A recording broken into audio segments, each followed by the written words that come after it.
Her Excellency, today we have this national conclave on Adi Karmyogi Abhiyan, where we celebrate the performances in PM Janman, Dharti Aaba Jan Bhagidari Abhiyan, and Adi Karmyogi Abhiyan. I now invite Shri Vibhu Nayarji, Secretary, Ministry of Tribal Affairs, to deliver the welcome address.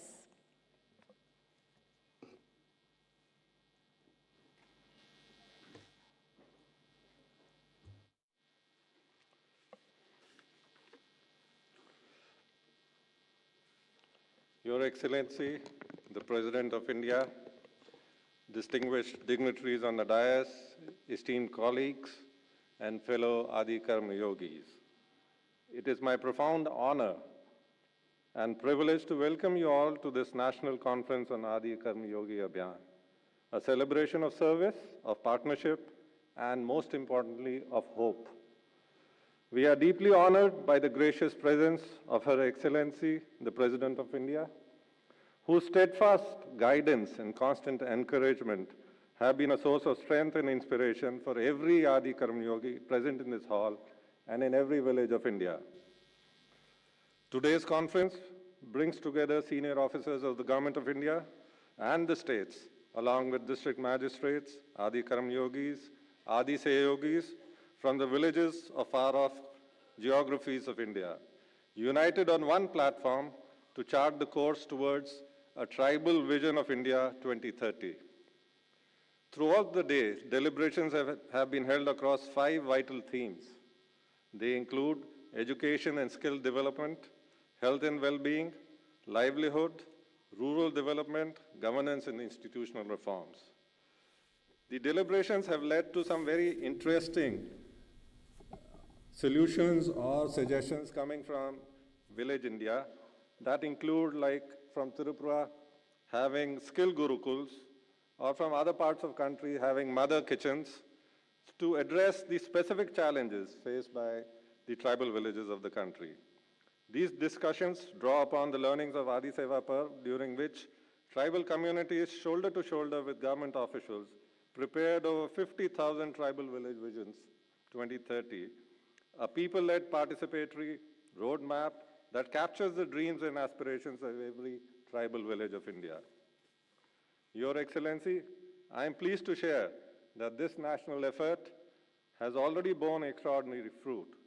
Over 53,000 Adi Seva Kendras have been launched in these villages as a convergence point for public service delivery.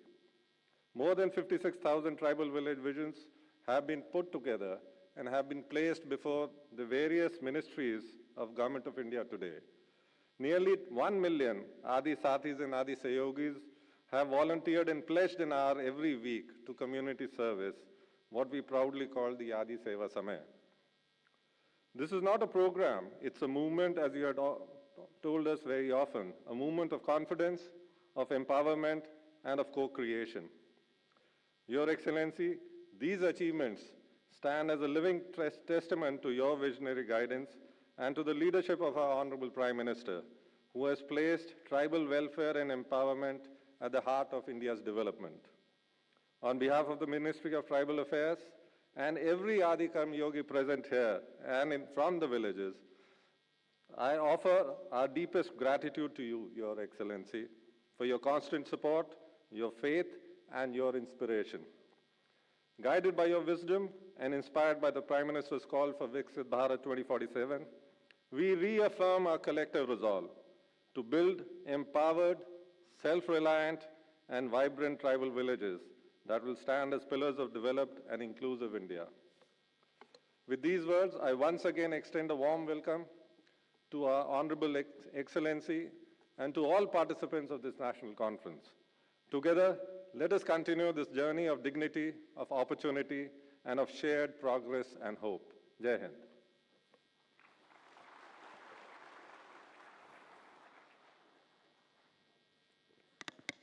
Thank you so much, sir. I now request Honorable Minister, Tribal Affairs, Shri Jewel Oramji, to welcome and felicitate Her Excellency, the President of India.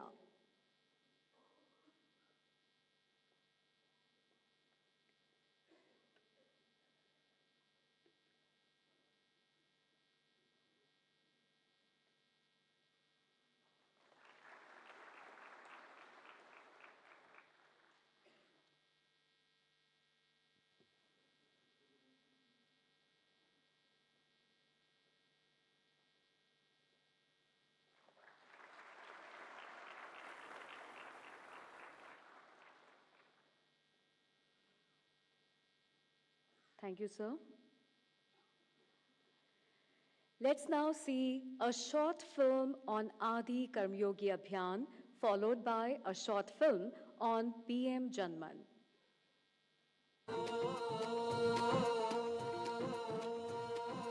चल पड़े हैं दीप लिए अंधेरों को हराने, अंधेरों को हराने।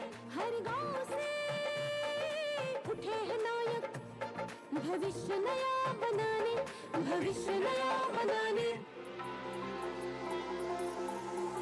भारत की धरती, जहां संस्कृति, प्रकृति और सभ्यता एक साथ सांस लेती हैं, और इसी धरती की आत्मा है हमारे 10 करोड़ से अधिक जनजातीय भाई बहन।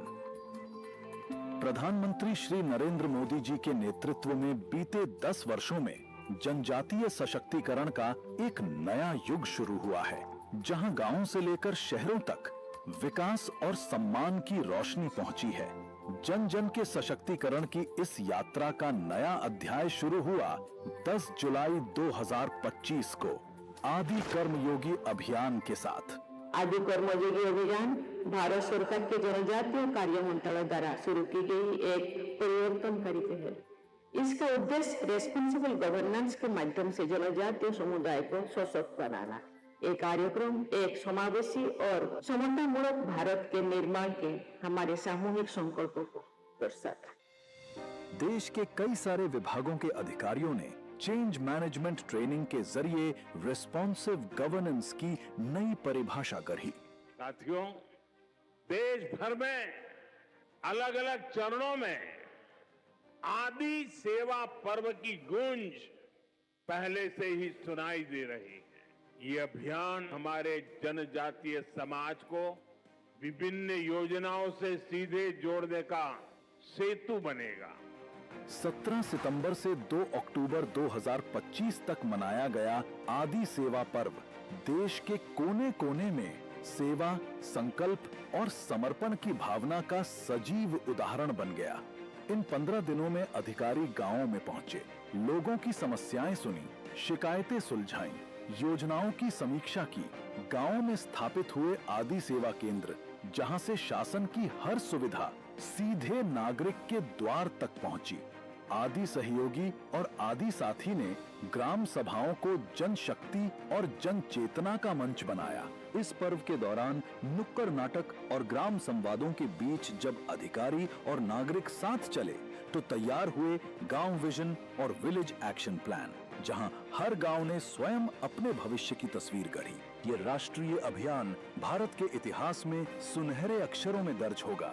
86,500 से अधिक गांवों में जन भागीदारी, लगभग 10,50,000 आदि कर्मयोगी, 53,000 से अधिक सेवा केंद्रों की स्थापना, 56,000 से अधिक विलेज एक्शन प्लान तैयार और लगभग 50,000 ग्राम सभाओं ने योजनाओं को सर्वसम्मति से स्वीकृति दी। देश भर में केंद्रीय मंत्रीगण, मुख्यमंत्रीगण और जन प्रतिनिधि इस जन आंदोलन का हिस्सा बने। आदि सेवा पर्व के दौरान तैयार हुए गांव विजन और एक्शन प्लान विकसित भारत 2047 के राष्ट्रीय संकल्प को साकार करेंगे। जनजातीय समाज से भारत के सर्वोच्च संवैधानिक पद पर आसीन होने वाली प्रथम महिला राष्ट्रपति श्रीमती द्रौपदी मुर्मू जी के प्रेरणादायी मार्गदर्शन एवं उनके संरक्षण में तथा माननीय प्रधानमंत्री श्री नरेंद्र मोदी जी के दूरदर्शी एवं निर्णायक नेतृत्व में भारत सरकार विकसित भारत 2047 के महत्वाकांक्षी लक्ष्य की ओर दृढ़ता से अग्रसर है। जनजातीय कल्याण और विकास को सर्वोच्च प्राथमिकता देते हुए सरकार ने 24,000 करोड़ के बजट से प्रधानमंत्री जनजाति आदिवासी न्याय महाअभियान यानी PM जनमन योजना को लागू किया है। हमारे देश में ट्राइबल्स में भी ऐसी अति पिछड़ी ट्राइबल जातियां थी जिन तक विकास का लाभ नहीं पहुंच पाया था। आज जब PM जनमन योजना से इन जातियों तक सरकारी सुविधा पहुंची है तो उन्हें भी भरोसा हुआ है कि डेमोक्रेसी कैन डिलीवर। देश का विकास, देश के संसाधन आखिरी व्यक्ति तक बिना किसी भेदभाव पहुंचे, लोकतंत्र का असली अर्थ, असली उद्देश्य यही है और हमारी सरकार यही कर रही है। इस महाअभियान के तहत देश के 20,000 से अधिक पीवीटीजी गांवों में मूलभूत सुविधाओं का 100% कवरेज सुनिश्चित किया जा रहा है। पीएम जनमन के अंतर्गत 2,15,000 से अधिक पक्के घरों का निर्माण पूरा किया है, जो उन्हें सम्मान का आश्रय दे रहे हैं। दुर्गम रास्तों पर अब 800 किलोमीटर से अधिक सड़कों का जाल बिछाया गया है, जिससे संपर्क आसान हुआ है। स्वास्थ्य अब घर के दरवाजे तक है, जिसके लिए 700 मोबाइल मेडिकल यूनिट लगातार सेवा दे रही है। जीवन का आधार जल अब 7,500 से अधिक गांवों के हर घर नल से जल के माध्यम से पहुंच रहा है। बच्चों के भविष्य को संवारने के लिए 2,000 से अधिक आंगनवाड़ी केंद्र शुरू किए गए हैं। अंधेरा छट रहा है। 1.3 लाख घरों में बिजली की उपलब्धता सुनिश्चित की गई है और 2,800 से अधिक गांवों में दूर संचार सुविधा से दुनिया सिमट आई है। सिर्फ सुविधाएं नहीं, इस योजना ने आत्मनिर्भरता भी दी है। 430 वन धन विकास केंद्रों से आर्थिक प्रगति के नए द्वार खुले हैं और 200 बहुउद्देशीय केंद्र इन समुदायों के सामाजिक विकास का आधार बन चुके हैं। जनजातीय कल्याण एवं उनके सर्वांगीण विकास को समर्पित भारत सरकार संभावनाओं के नए द्वार खोल रही है। पीएम जनमन द्वारा पीवीटीजी समूह को मुख्य धारा में लाने का सपना अब यथार्थ बन चुका है। ये नए भारत का संकल्प है।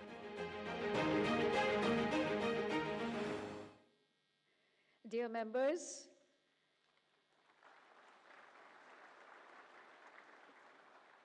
Ministry of Tribal Affairs has Government of India schemes PM Janman and Dachkua. We have successfully conducted Adi Karmyogi Abhiyan across India. To recognize the best performances, may I now request Her Excellency, the President of India, to kindly give memento to the best performers.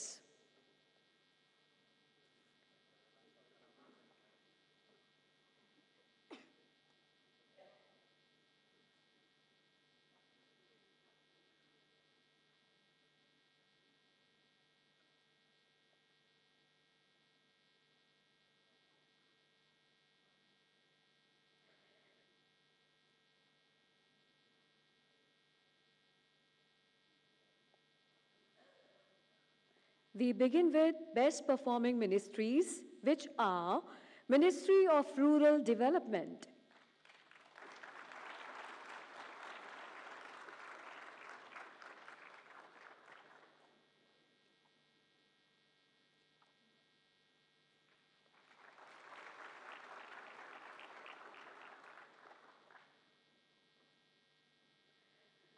Ministry of Power,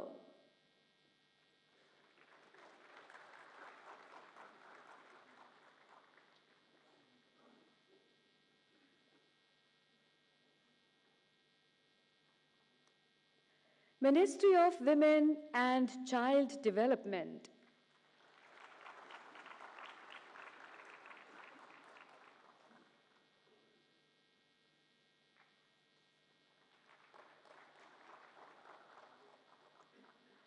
Ministry of Health and Family Welfare,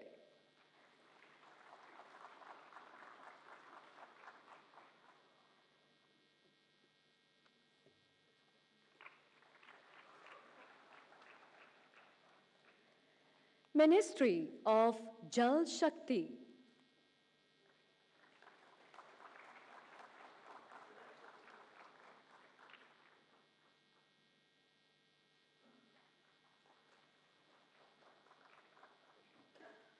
now PM Janman Best Performing States, Gujarat,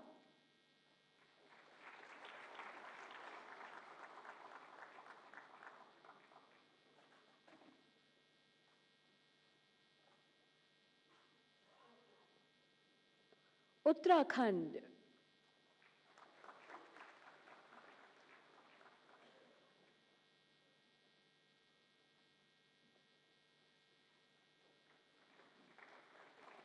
Telangana.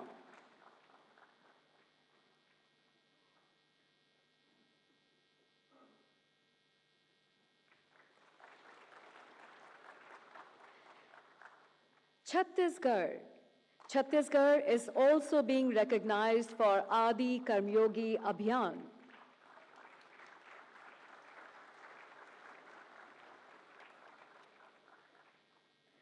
Tripura. Tripura is also being recognized for Dharti Aba Jan Bhagidari Abhiyan.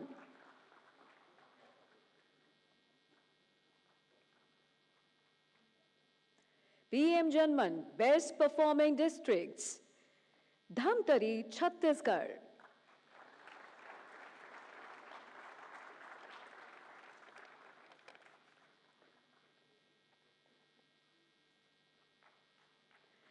North Tripura, Tripura.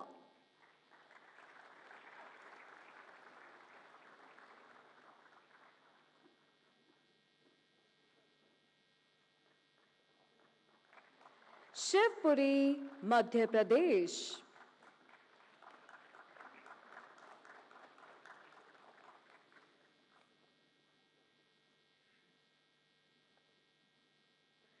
Udham Singh Nagar, Uttarakhand.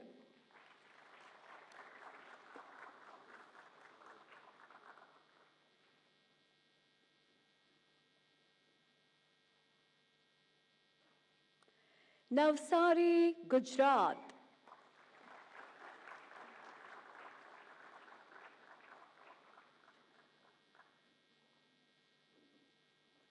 Adi Karmyogi Abhiyan, Best Performing States, Jharkhand.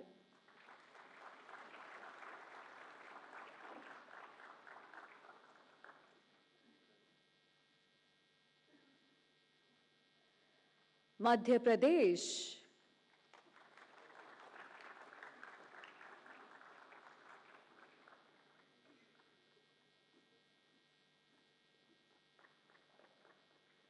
Odisha.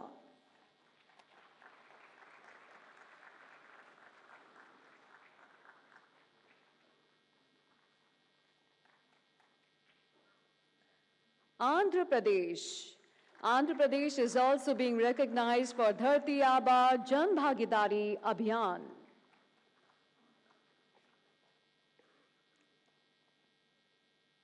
Adi Karmyogi Abhiyan Best Performing Districts, Pakur, Jharkhand.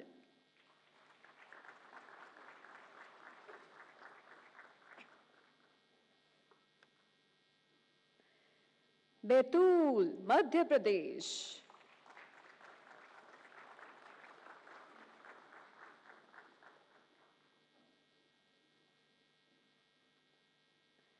Mayurbhanj, Odisha.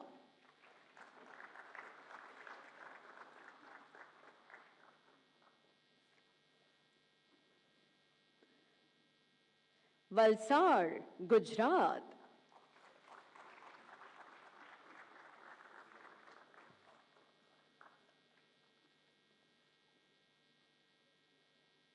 Bandipur, Jammu and Kashmir.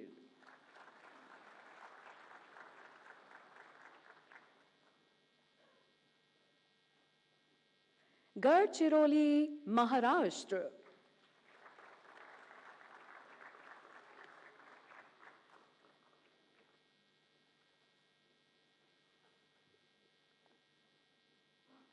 Recognized Master Trainers, Srimati Sarika Dholpuria, Madhya Pradesh.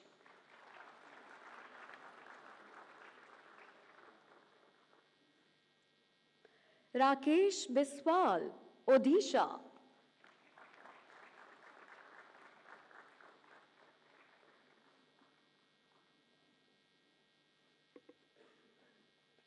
Padma PV, Telangana.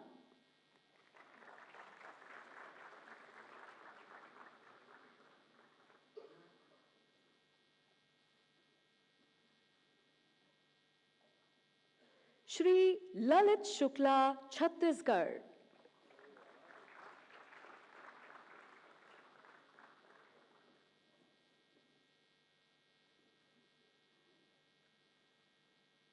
Recognized Adi Sayogis, Shri Sanjeev Kumar Maji, Odisha.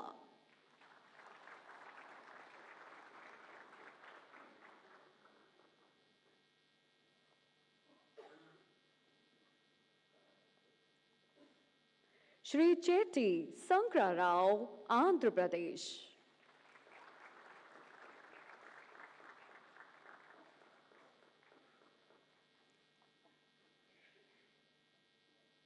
Shri Jitul Rabha, Assam.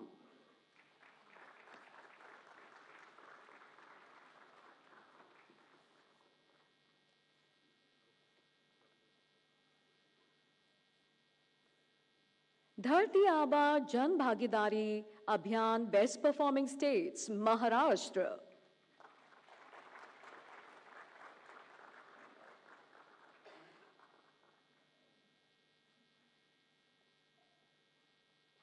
Jammu and Kashmir.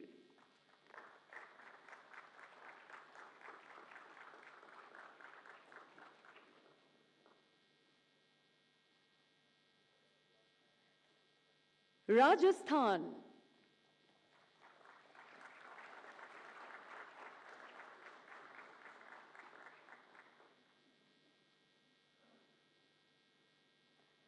Dharti Aaba Jan Bhagidari Abhiyan Best Performing Districts, Saraikela, Jharkhand.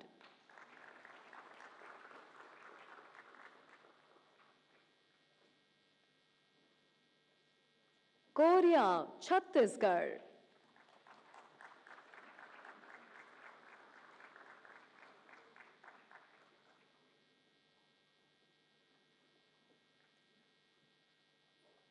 ASR, Andhra Pradesh.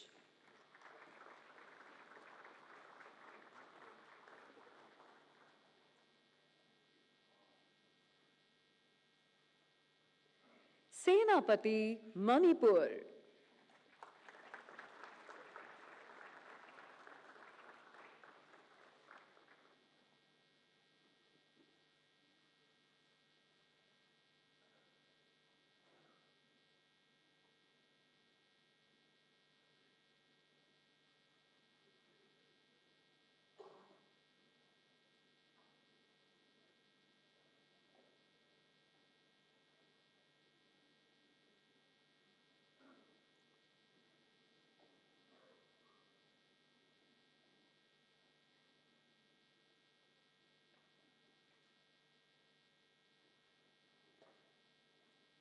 Her Excellency is kindly requested to unveil the list of other best performances by pressing the remote.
अब मैं माननीय जनजातीय कार्य राज्य मंत्री श्री दुर्गादास उइके जी को उद्बोधन के लिए आमंत्रित करती हूं।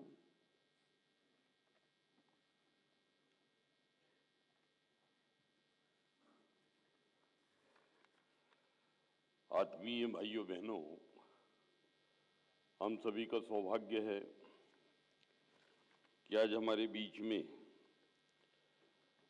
आदरणीय महामहिम राष्ट्रपति श्रीमती द्रौपदी मुर्मू जी मंचासीन है और उनका प्रेरक प्रबोधन हम सबको प्राप्त होने वाला है। हमारे बीच में माननीय जुएल ओराम जी केंद्रीय मंत्री जनजाति मामले मंच पर हैं। हमारे जनजाति मंत्रालय के माननीय सचिव श्री विभू नायर जी सहित विविध प्रांतों और जिलों से पधारे सभी हमारे कलेक्टर्स, सेक्रेटरीज एवं सभी हमारे आत्मवत मित्रवत बंधु बांधव, शक्ति स्वरूपा, देवी स्वरूपा, सभी हमारी बहनें, भाइयों बहनों, आज हम सभी के लिए यह अत्यंत गौरव और हर्ष का विषय है कि जनजाति कार्य मंत्रालय भारत सरकार के तत्वावधान में आदि कर्मयोगी अभियान के इस राष्ट्रीय सम्मेलन में हमारे बीच भारत की प्रथम नागरिक जनजाति समाज की गौरव परम आदरणीय महामहिम राष्ट्रपति श्रीमती द्रौपदी मुर्मू जी मंचासीन हैं। आपका आगमन हमारे लिए अपार सम्मान और प्रेरणा का अवसर है। महामहिम राष्ट्रपति जी, आपका जीवन संघर्ष, समर्पण और सेवा की अद्वितीय मिसाल है। आपने अपनी कर्मठता, धैर्य और सामाजिक उत्थान के प्रति अटूट संकल्प के बल पर न केवल उच्चतम संवैधानिक पद को सुशोभित किया है, बल्कि देश की हर बेटी, हर वंचित वर्ग और समाज के हर नागरिक के लिए आप प्रेरणा स्रोत हैं। आपका जीवन यह दर्शाता है कि सच्ची लगन, कड़ी मेहनत और ईमानदारी से लौकिक और पारलौकिक कोई भी लक्ष्य हो असंभव नहीं है। आपका नेतृत्व हमें संवैधानिक मूल्यों की रक्षा, सामाजिक न्याय और राष्ट्र निर्माण के प्रति अपनी दृढ़ जिम्मेदारियों को निभाने की प्रेरणा देता है। आपने जनजाति समाज के उत्थान, शिक्षा के प्रसार और महिला सशक्तिकरण के लिए जो योगदान दिया है, वह देश के विकास में एक अत्यंत महत्वपूर्ण आधारशिला, आधार स्तंभ के रूप में स्थापित हुआ है। आपका सादगीपूर्ण जीवन और उच्च आदर्श हमें यह सिखाते हैं कि सच्चा नेतृत्व पद से नहीं बल्कि सेवा, कर्तव्य निष्ठा और त्याग से परिभाषित होता है। हम सभी आपके प्रति श्रद्धा और सम्मान प्रकट करते हैं। आपकी गरिमामयी उपस्थिति हमें राष्ट्र के प्रति अपने कर्तव्यों का पालन करने के लिए और अधिक प्रेरित करती है। ममतामयी, करुणामयी सुभाषित के लिए जनजाति समाज लालायित है। तीनों योजनाएं जो राष्ट्रीय शिखर पर प्रतिष्ठित हो रही है, इन तीनों योजनाओं की जो निर्मित हुई है आपके ही अंतस से, आपके करुणा में चेतना से प्रादुर्भूत धरती आबा ग्राम उत्कर्ष योजना, प्रधानमंत्री जनमन और आदि कर्म योगी, जिसके माध्यम से जनजाति समाज का द्रुत गति से विकास सुनिश्चित हो रहा है। मैं जनजाति कार्य मंत्रालय की ओर से आपका हार्दिक हार्दिक स्वागत एवं अभिनंदन करता हूं एवं आपके उज्जवल यशस्वी भविष्य की कामना करता हूं। जय हिंद।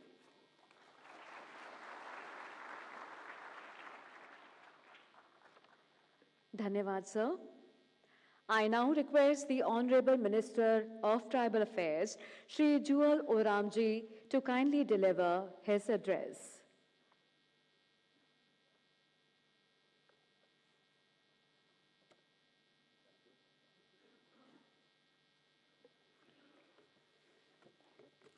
महामहिम राष्ट्रपति महोदया श्रीमती द्रौपदी मुर्मू जी, मेरे सहयोगी मंत्री दुर्गादास उइके जी, हमारे मंत्रालय के सचिव विभू नायर जी, हमारे मंत्रालय के ओएसडी श्रीमती रंजना चोपड़ा जी, यहाँ उपस्थित सभी विभाग, 17 विभाग जो हमारा धरती आबा में कन्वर्ज कर रहे हैं के सेक्रेटरीगण, प्रदेश से आए हुए प्रमुख सचिव, कमिश्नर, सेक्रेटरी,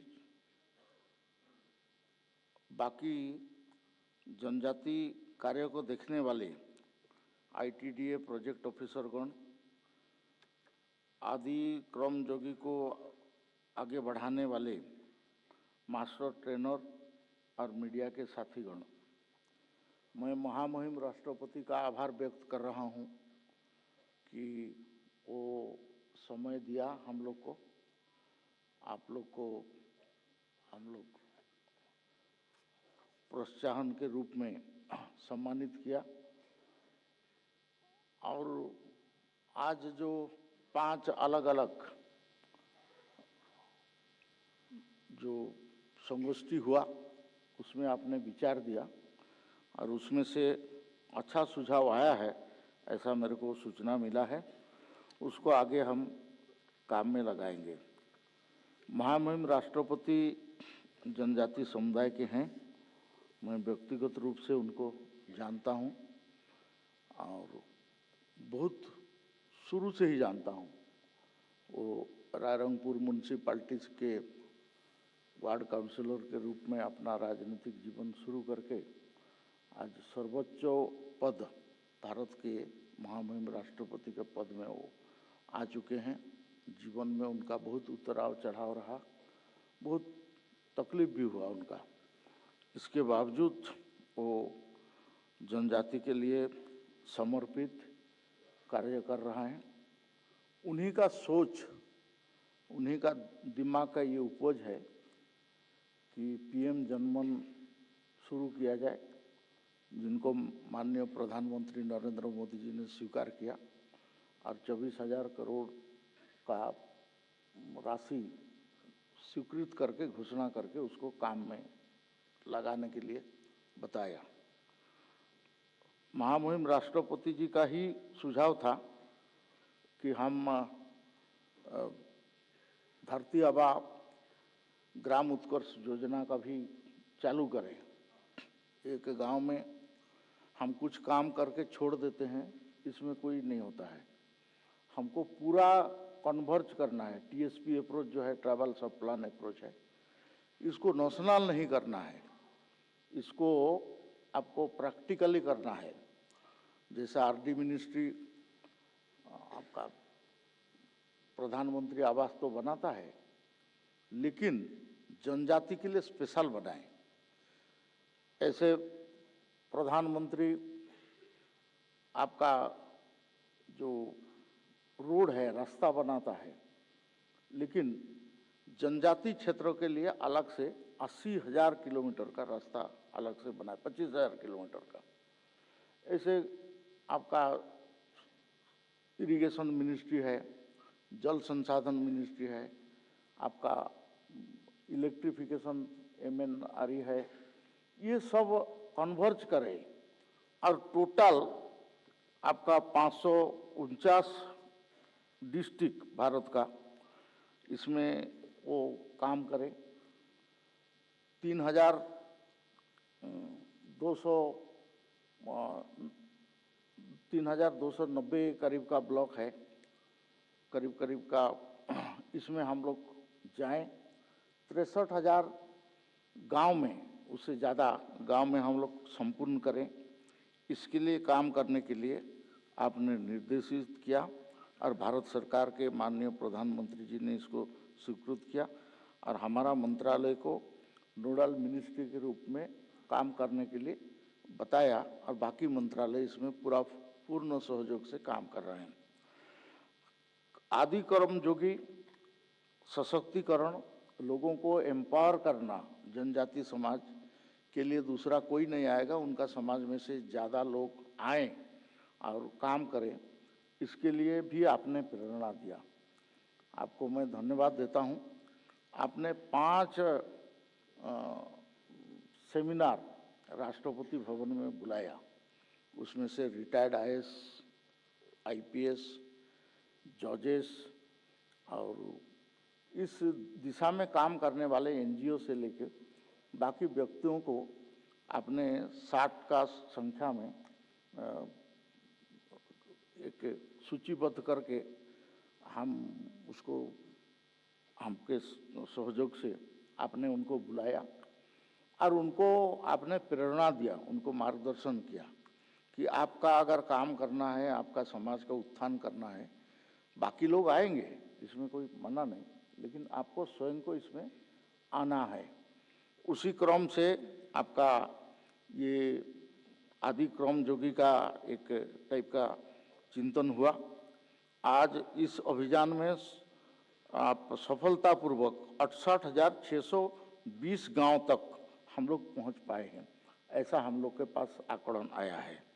ऐसे 53,365 से अधिक गांव में हमने आदि सेवा केंद्र स्थापित कर चुके हैं और 10.35 लाख से ज़्यादा आदि साथी जो हम लोग के साथ रजिस्टर्ड होके काम करने के लिए वो संकल्प लिया है और उसमें काम शुरू किया है। 56,453 गांव में कार्य योजना का मंजूरी एक टाइप का उसमें वो लोग को मैंने विलेज एक्शन प्लान ये स्वीकृत किया है, लेकिन भारत सरकार ने 44,169 गांव में इसको हमने मंजूरी देके काम करने के लिए, शुरुआत करने के लिए बता चुके हैं। ऐसे आपका बाकी जो काम है इसमें हम लोग निरंतर प्रगति में हैं और सफलता पाने के लिए हम लोग कोशिश कर रहे हैं। ये एक प्रयास है। मैं आज का उद्घाटन भाषण में आप लोग को बताया कि जनजाति समाज में एक ही चीज़ होता है कि वो विश्वास और भरोसा करना। आप उनमें उनका मन जीतने के लिए कोशिश कीजिए, इसको मैंने बताया है। आप जरूर उसमें कोशिश करेंगे। ये एक सुनहरा मौका है हम लोग के लिए कि भारत के महामहिम राष्ट्रपति आज जनजाति समाज से आते हैं और जनजाति का तकलीफ और जनजाति का जो क्या तकलीफ है, क्या कमी है, इसके बारे में वो भली भांति उसको जानते हैं, पूरा से जानते हैं। मैं जनजाति का मंत्रालय को ये तीसरा बार केंद्रीय मंत्री के नाते में काम करने के लिए मेरे को मौका मिला है। मैंने 2 बार काम किया। पहले हम आर्टिकल 275(1) का बहुत कम उपयोग करते थे और 100 करोड़ का ही बजट देते थे, लेकिन आज हमने उसको काफ़ी बढ़ाया है। ये आर्टिकल 275(1) ऐसा एक प्रावधान है भारत का संविधान का कि भारत सरकार जो भी चाहेगा, कहाँ भी चाहेगा, जनजाति के लिए अगर भलाई हो रहा है तो उसके लिए दे सकता है। ये उसका मैंडेट है। ये मैंडेट को थोड़ा, क्योंकि ये मंत्रालय पहले आपका होम मिनिस्ट्री में था, फिर सोशल जस्टिस एंड एम्पावरमेंट में वेलफेयर मिनिस्ट्री, ऐसा होते होते आपका सोशल जस्टिस का एक टीडी डिवीजन था। मैंने मंत्री बना, लेकिन मेरे को 3 दिन तक मेरा पास कोई नहीं आए। मैं बड़ा आश्चर्यचकित तो भारत सरकार का मैंने मंत्री बना, लेकिन मेरा पास कोई नहीं आ रहा है। लेकिन लास्ट में उनको पता चला कि ये टीडी डिवीजन का अलग है, सोशल जस्टिस से इसको बाइफर्केट किया गया है और उसमें जाना है। आशा दास थे उस समय में सेक्रेटरी और एक महांती बाबू बोल के था हमारा डायरेक्टर थे। वो लोग आए, फिर मैं थोड़ा गुस्सा हुआ, लेकिन फिर वो लोग पूरा दम से काम किया। हम TSP area, tribal sub plan area, schedule area, 5th schedule, 6th schedule, ये सब नोटिफिकेशन करने का अधिकार हम लोग का है।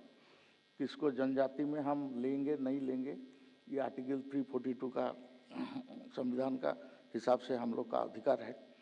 आप बहुत सारे लोगों को लगता है कि जनजाति ट्राइबल मतलब ये एक अलग समाज है, ऐसा नहीं है।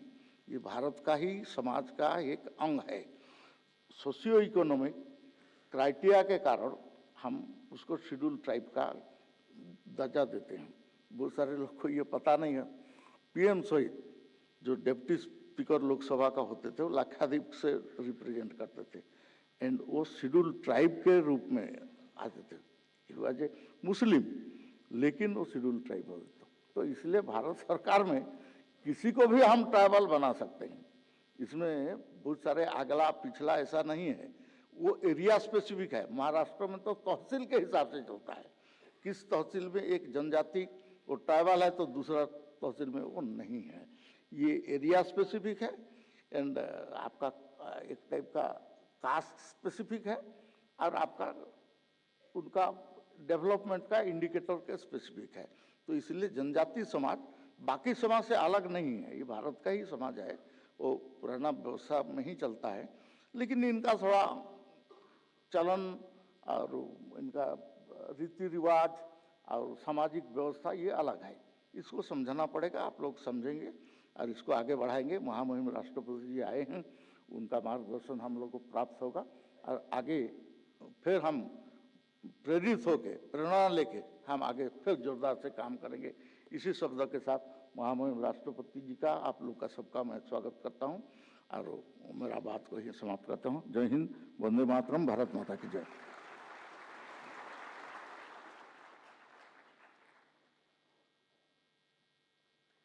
Thank you, sir.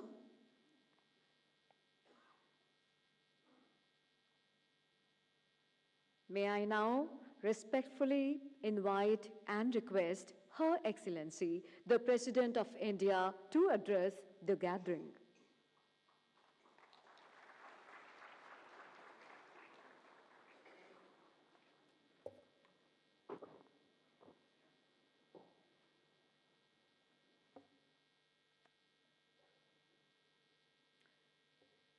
केंद्रीय जनजातीय कार्य मंत्री श्री जुएलराम जी, केंद्रीय जनजातीय कार्य राज्य मंत्री श्री दुर्गादास उइके जी, सचिव जनजातीय कार्य विभाग श्री विभू नायर जी, विशिष्ट अतिथिगण, अधिकारीगण, गणमान्य अतिथिगण, देश के विभिन्न हिस्सों से आए हुए जनजातीय भाइयों और बहनों, देवी और स्वजनों, आज आदि कर्मयोगी अभियान के तहत आयोजित इस नेशनल कॉन्क्लेव में भाग लेकर मुझे अत्यंत प्रसन्नता हो रही है। ये कार्यक्रम प्रशासन को सही अर्थों में सहभागी, समावेशी और लोगों की भागीदारी पर आधारित बनाने के हमारे राष्ट्रीय संकल्प को दर्शाता है। मैं आज पुरस्कार प्राप्त करने वाले सभी राज्यों, जिलों, मास्टर ट्रेनर्स, आदि सहयोगियों को और आदि साथियों को भी मैं बहुत बहुत बधाई देती हूँ। आप सबने जनजातीय भाई बहनों की सक्रिय भागीदारी के साथ उनके विकास के लिए जो प्रयास किए हैं असराहनीय है। इस अवसर पर मैं केंद्रीय जनजातीय कार्य मंत्री, उनकी पूरी टीम और अन्य मिनिस्ट्रीज की भी मैं सराहना करती हूँ, जिन्होंने ये आदि कर्मयोगी कार्यक्रम में अत्यंत सराहनीय काम किए हैं और आज ही उनको पुरस्कृत भी किया गया है।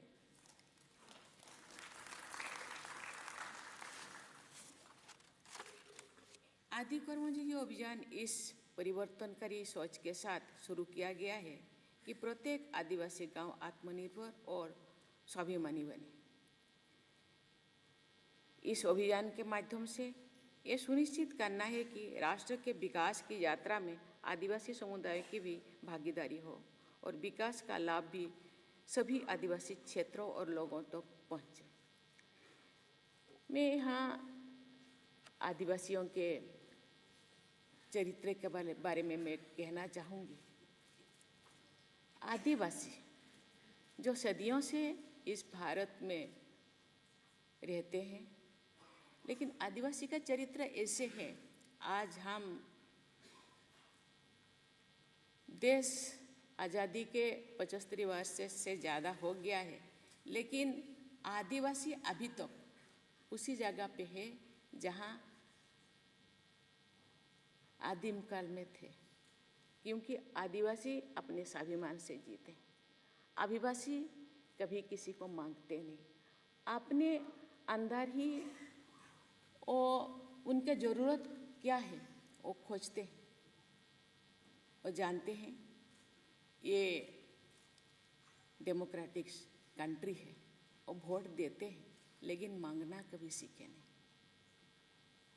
उनके गांव में रास्ता है कि नहीं, बिजली आया कि नहीं, जो भी सुविधाएं सरकार द्वारा हो रहा है खुद सरकार दे रहे हैं उनके द्वार जाके तो ठीक है, नहीं दे रहे हैं तो भी वो भी ठीक है। इसीलिए आज हम उनके लिए स्वतंत्रता से सोचने को पड़ता है गवर्नमेंट को कि उनको उनके लिए भी हम लोगों को सोचना है और उनको सिखाना है सोचने के लिए, खुद के लिए। आज बहुत सारे आदिवासी भाई बहन IAS IPS तो बन गए हैं। ये केवल गिने चुने हैं, बाकी ट्राइबल भाई बहन वहीं पे ही रहते हैं, खुद से अपने जीविका अर्जन करते हैं, खुद से खाते पीते हैं, लेकिन मांगते नहीं। लेकिन गवर्नमेंट नहीं देते हैं, लेकिन किसी के पास पहुंच रहा है, किसी के पास नहीं। आज गवर्नमेंट उनको आवास योजना के लिए तहत उनके लिए भी व्यवस्था किए हैं, लेकिन बहुत सारी चीज़ें हैं वो हम बोल नहीं सकते, क्योंकि वो आते हैं, मीटिंग आते हैं, उनके नाम इंक्लूड नहीं किया जाता, लेकिन बार बार वो कट जाते हैं। इसीलिए गवर्नमेंट आज स्वतंत्रता से स्पेशली उनके लिए सोच रहे हैं। उनका घर होना चाहिए, उनके बच्चे स्कूल जाना चाहिए, उनके गांव पे रास्ता होना चाहिए, बिजली होना चाहिए, पानी होना चाहिए। स्वतंत्रता से हमको सोचना चाहिए और उनको सिखाना चाहिए, कुछ बोलना सीखे, खुद के लिए, खुद के समाज के लिए कुछ करना सीखे। हम लोगों को सहयोग करना होगा और उनको भी शामिल करना होगा इसी कर्मों में, और उसको सिखाना होगा कि हर रोज़ उनके लिए सोचना गवर्नमेंट का ही काम केवल नहीं है, खुद का भी काम है कि खुद के लिए सीखना और समाज के लिए सीखना चाहिए। आज इसीलिए गवर्नमेंट ने ये आदि कर्मयोगी योजना शुरुआत किए हैं। मुझे लगता है इसी से आज जो हम सपने देख रहे हैं ये 2047 तो देश को हम एक विकसित राष्ट्र बनाने के लिए उनका भी सहयोग होना चाहिए, क्योंकि आज 10 से 15 करोड़ आदिवासी जो पिछड़े हो गए उनको भी साथ में लेना चाहिए, और केवल साथ में लेना चाहिए नहीं, उनको भी सिखाना चाहिए, वो भी खुद आगे बढ़ना चाहिए। इसके साथ ही आदि सेवा पर्व का भी शुभारंभ किया गया है। आदि सेवा पर्व में ट्राइबल विलेज विजन 2030 डॉक्यूमेंट्स भी तैयार किए गए हैं। ये डॉक्यूमेंट्स जनजातीय समाज के लोगों की ज़रूरतों और आकांक्षाओं पर आधारित है। मुझे विश्वास है कि आज जो ट्राइबल एक्शन फ्रेमवर्क बनाया गया है वो हमारे जनजातीय भाई बहनों के विकास और देश के विकास में महत्वपूर्ण भूमिका निभाएगा। इस अभियान के अंतर्गत मुझे भी देश के विभिन्न राज्यों में जनजातीय समुदाय के भाई बहनों से उनके अनेक अवसरों पर संवाद करने का अवसर मिला है। आदिवासी समुदाय के प्रतिनिधि जो अलग अलग कार्य क्षेत्र में जुड़े हुए हैं वे राष्ट्रपति भवन में आए और उन्होंने अपने विचार साझा किए। जमीनी स्तर पर सरकारी योजनाओं को लागू करने में जो चुनौतियां हैं उनके बारे में भी उन्होंने बताया। मैंने उन प्रतिनिधियों से भी जो कहा वो मैं आज आपसे भी कहना चाहती हूँ। आज यहाँ देश भर से अधिकारी आए हुए हैं जो अभियान को और योजनाओं का लागू करेंगे और आदिवासी समाज की भागीदारी सुनिश्चित करेंगे।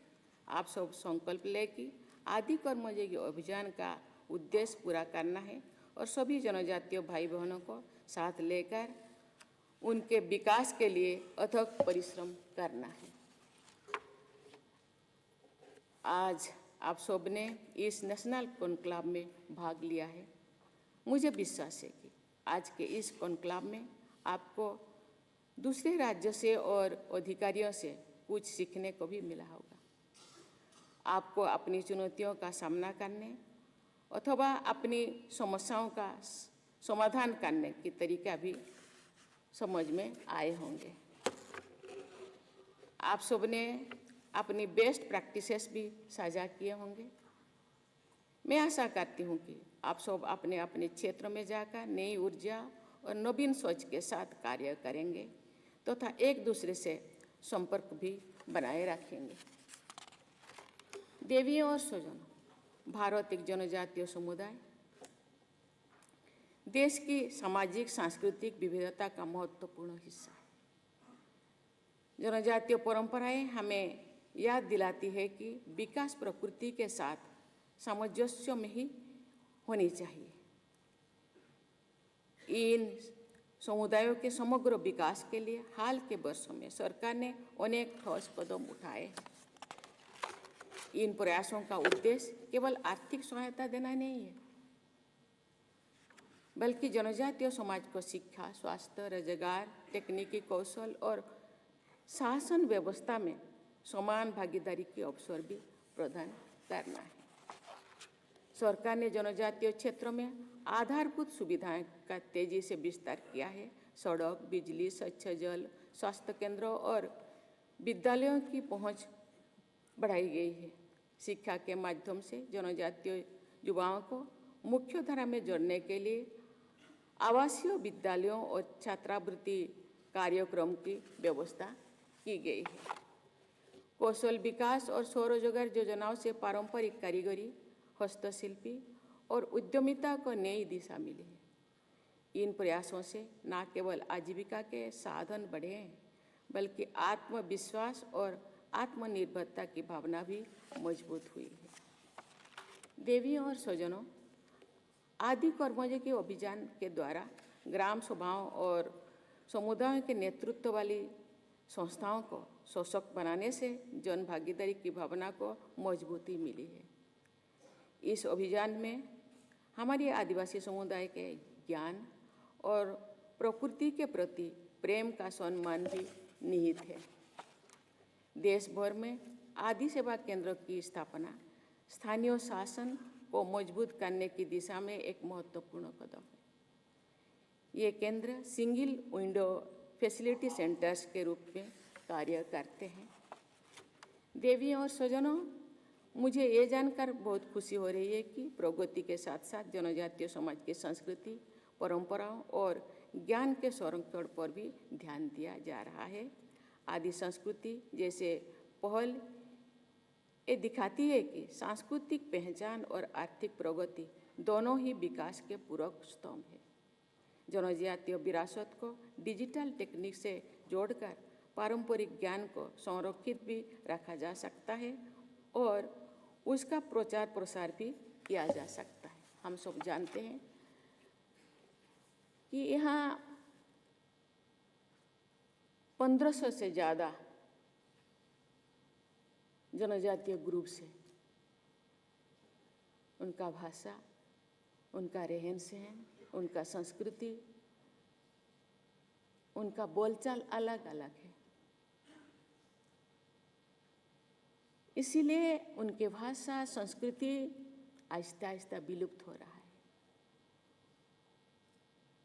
उनको संरक्षित करके रखना, उनको भाषा संस्कृति को बचा के रखना हम सबका देश का काम है। इसीलिए अभी का ये डिजिटल युग में उसी चीज़ को आसानी से हम संरक्षित कर सकते हैं और उनके संस्कृति को बचा सकते हैं। देवी और स्वजनों, आज का कॉन्क्लेव ये दर्शाता है कि जनजातीय समाज की सार्थक भागीदारी से राष्ट्रीय नीति को प्रभावित किया जा सकता है तथा योजनाओं को और बेहतर बनाया जा सकता है। मुझे विश्वास है कि आदि कर्मयोगी अभियान एवं पीएम जनमन, धरती व जन भागीदारी अभियान और धरती व जनजातीय ग्राम उत्कर्ष अभियान जैसे सभी अभियानों के माध्यम से जनजातीय समाज का कल्याण सुनिश्चित किया जा सकता है। हम विकसित भारत के लक्ष्यों की ओर बढ़ रहे हैं। इस यात्रा के दौरान हमें ये याद रखना है कि देश और समाज की वास्तविक प्रगति समाज के सभी वर्गों के विकास में निहित है। सामूहिक विकास, सर्वांगीण विकास करने के लिए भारत के पूर्व प्रधानमंत्री कहा करते थे, भारत एक जमीन का टुकड़ा नहीं जीता जागता राष्ट्र पुरुष है। राष्ट्र पुरुष के केवल फेस और हाथ को सुंदर दिखाने से नहीं होगा, सभी अंगों को, राष्ट्र पुरुष का सभी अंगों को ध्यान देना होगा, तो वो एक सुस्त भारत, सुस्त राष्ट्र पुरुष कहलाएंगे। हम विकसित भारत के लक्ष्यों की ओर बढ़ रहे हैं और इसी दिशा में हमको और बेहतरीन तरीके से काम करना होगा और निर्धारित इसको अपने नियति स्वयं निर्धारित करने के लिए सशक्त भी होना होगा और उनको सिखाना भी होगा। अंत में आदि कर्मयोगी अभियान और इस कॉन्क्लेव के आयोजन के से जुड़े सभी लोगों की मैं सराहना करती हूँ और उन्हें बधाई देती हूँ। आप सबके उज्जवल भविष्य की मैं कामना करती हूँ, आशा करती हूँ कि आदि कर्मयोगी योजना और जो भी इसके तहत 3-4 बिंदु को लिया गया है, मुझे लगता है हम लोगों का जो सपना है, प्रयास है और ज़रूर फलीभूत होगा और पीछे रह गए जो जनजातीय समाज मुख्यधारा में शामिल होंगे और देश के विकास में और भी सहयोगी बनेंगे। धन्यवाद। जय हिंद, जय भारत।